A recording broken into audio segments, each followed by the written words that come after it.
ঘটা সত্ত্বেও তারা উঠছে নামছে। আর বৃষ্টি থামলো, আর এখন দেখতে পাচ্ছি কিছু সময় পরেই কিন্তু তারা আবার উঠে পড়েছেন। বৃষ্টি ভেজা ওয়েদারে চলে আসলাম আজ শ্রীভূমিতে। এখন আমি রয়েছি একদম শ্রীভূমি মেন গেটের সামনে। চলে আসলাম বিধাননগর স্টেশন থেকে শ্রীভূমিতে।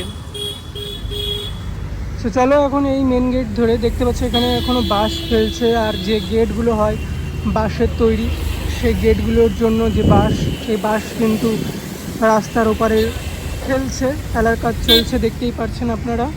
এখন এগিয়ে যাব আমি শ্রীভূমি পুজো মণ্ডপের কাজ কতটা হলো সেটা দেখানোর জন্য।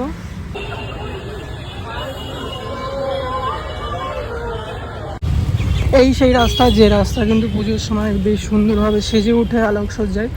সো এই রাস্তা দিয়ে এখন আমি এগিয়ে যাচ্ছি পুজো মণ্ডপের দিকে।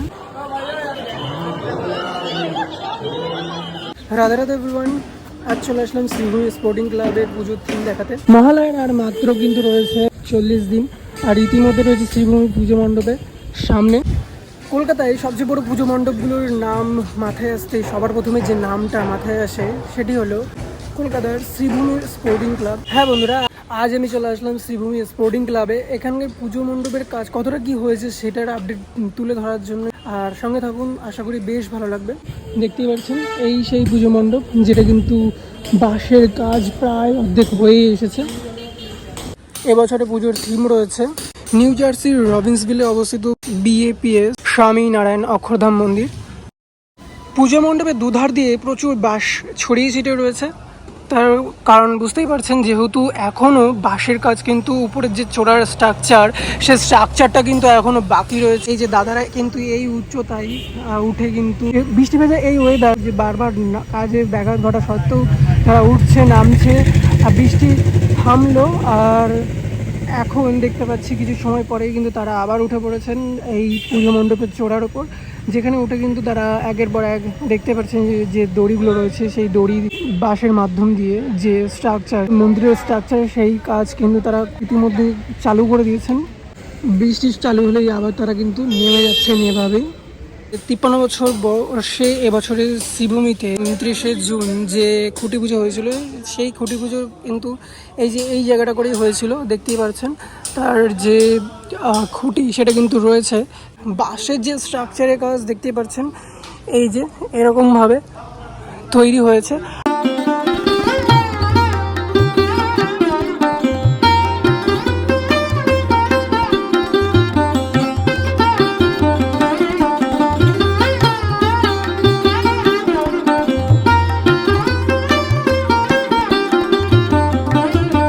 এই যে এইগুলোর দিয়েই কিন্তু পুজো মণ্ডপের সাজসজ্জা হবে।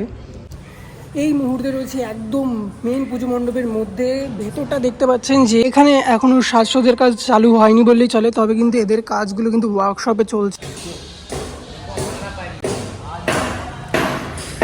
এই সেই জায়গা, যে জায়গায় কিন্তু আর মাত্র 40 থেকে 50 দিনের অপেক্ষা, যেখানে কিন্তু আমরা দুর্গা প্রতিমাকে দেখতে পাবো সচক্ষে।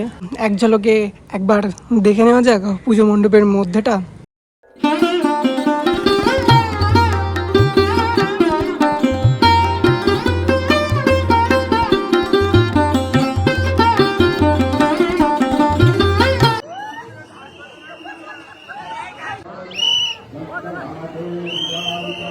এই দিকটা করে রয়েছে প্লাই, সেই প্লাইয়ের উপরে কিন্তু দেখতে পাচ্ছেন সোলার কাজ বেশ সুন্দরভাবে করা রয়েছে। এই যে বেশ সুন্দরভাবে করে রেখেছেন, যে স্ট্রাকচারটা একদম চোড়ার উপরে যাবে সেটা কিন্তু বোঝাই যাচ্ছে।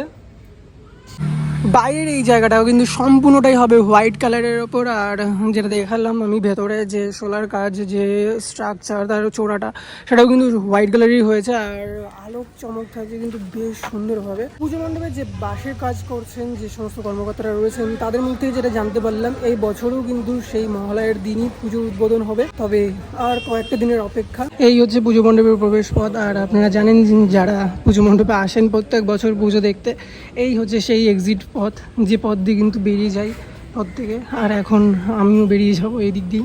রাধে রাধে এভরিওয়ান, এই ছিল আজকে ভিডিও। যদি একটু ভালো লেগে থাকে তাহলে অবশ্যই like, share, comment and subscribe করে পাশে থাকবেন। দেখা হচ্ছে নেক্সট কোনো ভিডিওতে।